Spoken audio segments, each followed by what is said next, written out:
Do you want to transform your videos into mesmerizing symmetrical patterns? In this tutorial, I'll show you how to add Kaleidoscope Effect in CapCut Mobile using its built-in video effects. Let's get started. Open CapCut Mobile and tap New Project. Select the video you want to edit, then tap Add to import it into the editing timeline. Once your clip is loaded, you are ready. From the bottom toolbar, tap Effects, then choose Video Effects. Browse through the available categories until you find Kaleidoscope. You can also use the search bar button.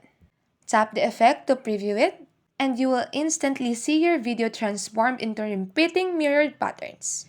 You can also make adjustments by just clicking the Adjust button and using the slider depending on the version of CapCut you have. When you're satisfied with the preview, tap the check mark to apply the effect. An effect layer will appear on your timeline. Drag the beginning or end of the layer to make the effect shorter or longer.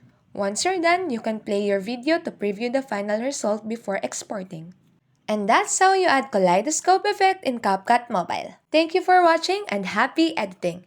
See you in the next video. Don't forget to like, share, and subscribe. God bless.